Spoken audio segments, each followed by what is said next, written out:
Hey guys, and welcome back to another unboxing vlog. So for today's video guys, ayan, muling nagbabalik Skull Panda na Basquiat. Pero ito guys, confirmed item na to.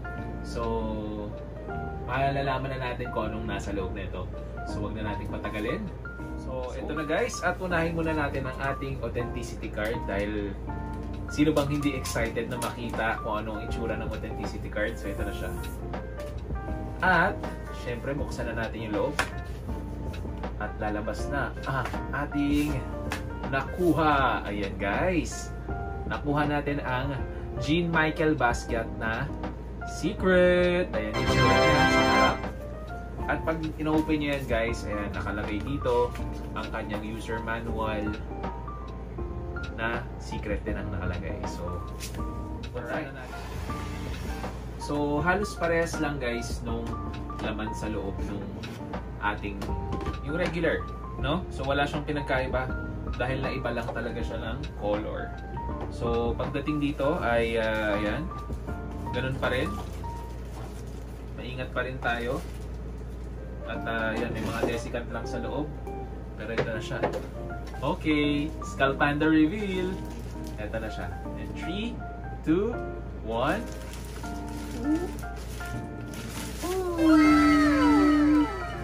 Ang ganda no yan eh. Ang ganda nito. So ito guys, ito na yung secret na itsura. So natatanggal din guys yung kanyang mask. So tanggalin na natin. Ang nagugustuhan ko talaga sa piece na ito, hindi mo makikita yung mata ni Skull Panda dito. Tapos yung reaction niya dito, parang tinakpan yung kanyang eyes, no? So parang meron siyang dinidepict na meaning. So wag mo daw tingnan yung gastos. So ito yung itsura niya at nagagalaw pa rin yung kanyang kamay. Ayan. So ang sagad niya ay hanggang ganyan lang sa kabila at sagad niya sa baba hanggang dyan lang. So para ma-view nyo, yung isa nakataas, isa na ganyan siya. So kakulay din ang ating damit ngayon. Yan, black and white din. Tapos wala naman masyadong special dito or na ilaw, na halos kapares lang rin ng brown. Ang nag-iba lang talaga is yung color. Tapos pagdating sa ilalim, yan, ito yung nakalagay. Ang pinaka statement piece talaga dito ay itong likod eh. Yan, ang cute din yan, no? Ang nakakatawa lang kasi guys, pagka tinignan nyo yung pagkaputi and black niya, parang may bukol dito sa Skull Panda. Para siyang may nilagay na, alam mo yung mga naglalagay ng mga something sa mukha na may bukol. Parang ganito yung itsura niya. So, ayan. Wala naman something talaga na kakaiba, kundi yung color lang talaga. So, ayan siya para ma-view nyo. Yan yung likod. Tapos yan yung gilid.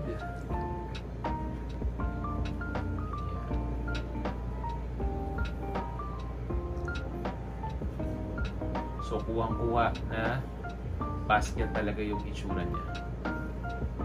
So, itabi natin sa ating malaki. Tingin ko, dapat ito nandito. Di ba? So, pag ito kaya ay kinover natin sa kabila, ito yung itsura nila ng side to side. Yan. Naging comparison video yan. Ito yan. Ayan. Sabay natin sila i-turn. Ang dahan-dahan. Ito yung side.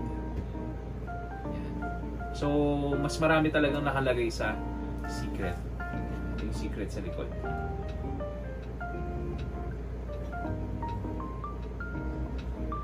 Ito yung sa side.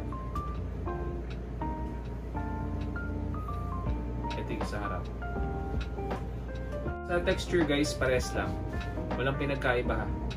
So, pagka ito nilagay natin sa kabila, bumagay na ba?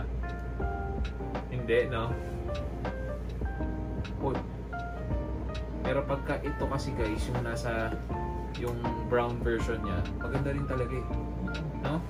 Kesa dun sa ito. Ito sana kasi transparent nila. Tapos meron pa rin drawing. Kaya nga eh. Pero, ewan ko, mas nagagandahan ako dito compare sa Chase. Pero syempre, iba yung Chase versus dito. Pero kung ako papipiliin guys, aesthetically pleasing, mas maganda yung itsura nito. Pero kung black and white yung collection mo guys, Oo, syempre. Di ba? Iba.